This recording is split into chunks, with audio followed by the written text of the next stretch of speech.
I want to share with y'all a very interesting story. We're in Hampton, Virginia, in a national cemetery. What you see here is 29 U-boat soldiers that were buried here in secret in 1942. Let me tell you about it.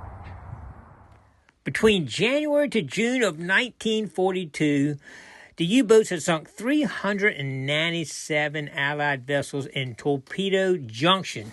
That's the area they gave off the coast of Virginia and North Carolina. It was so easy for them to shoot out there, there was hardly no resistance. Now that changed on April 13th, 1942. The Roper, a World War I destroyer, was on patrol when it made radar contact with an unidentified craft off the North Carolina coast a few minutes after midnight. The radar contact was followed by another alert. The ship's sonar operator had picked up the sound of turning propellers.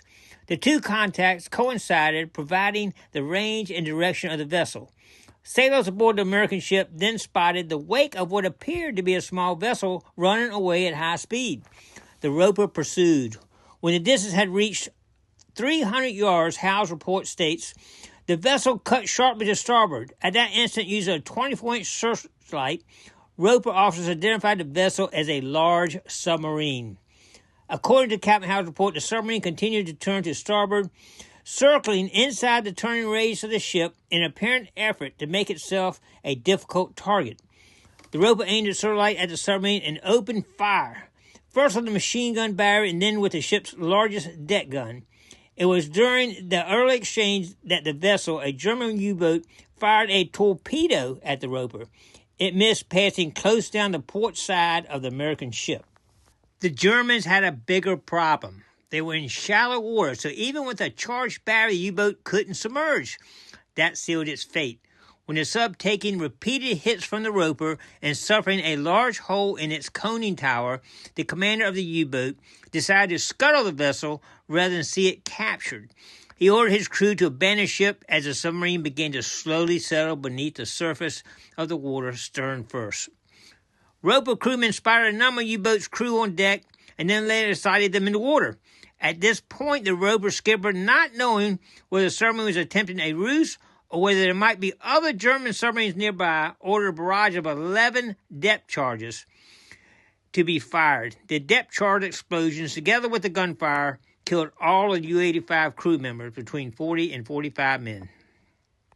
7 planes, 2 lifeboats, and a blimp arrived on scene the next day. Within 48 hours, the bodies of 29 Germans were moved to shore, transported to Hampton, and buried in secret with full military honors in the U.S. National Cemetery. The others were not found. All right, that brings us to the cemetery. Why do they keep it so secret? What's up with that? Well, they actually did not release all the information about this incident until 1963, way after the war. They kept it secret and kept everything hidden until they exposed everything that went on in 1963. Why did they do it? Because this was actually the first U.S. boat sunk by U.S. Navy. You think they'd be pretty proud of that, right? But they were losing so many ships, and they weren't sinking their ships. So, and one thing that said right here is, at the time, the public was not fully aware of the threat posed by U-boats, and U.S. Navy wanted to keep it that way, partly to protect its image. Top Navy officials felt that if people were fully informed about the threat and the Navy's failure to deter the enemy, public morale would be greatly affected.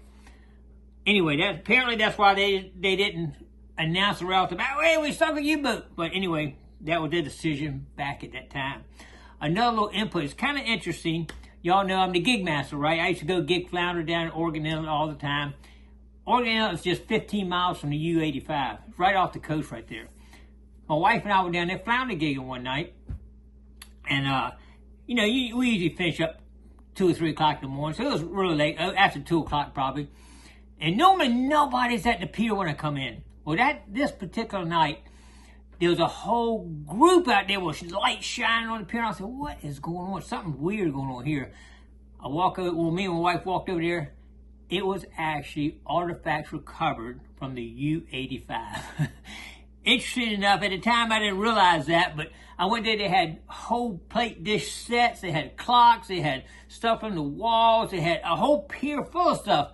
I'm not sure if that was the night they got the Enigma machine, because the Enigma machine was recovered off of it, and it is now in the Graveyard Museum. I think it's Graveyard Atlantic Museum down in Cape Hatteras. So they did recover a lot of stuff off of it, but I actually get to see the night they recovered the stuff off the U-85, which is a pretty cool story, I think. But anyway, the whole story about this being right here in my backyard really had an interest in me, and I want to just share it with everybody. Hope you all got a little education and a good little story here to hear about. You know, war is never good. You don't want to hear about deaths and all that all the time. I mean, but there was so much going on at the beginning there. They controlled our entire East Coast. In fact, they said they found American money. They wondered if they ever came ashore because they were getting their fuel here and there. But anyway, they had some American money and all in their wallets, all dressed in civilian clothes. Some of them were like maybe they were going to try to come ashore. But anyway, it's right here in our backyard. The first U-boat sunk by us in World War II was right here. Unbelievable. All right, well, I hope that y'all enjoyed that little story. Don't forget to click like, comment, share, and subscribe to the Gigmaster. We'll have another adventure or story tomorrow. Stay tuned.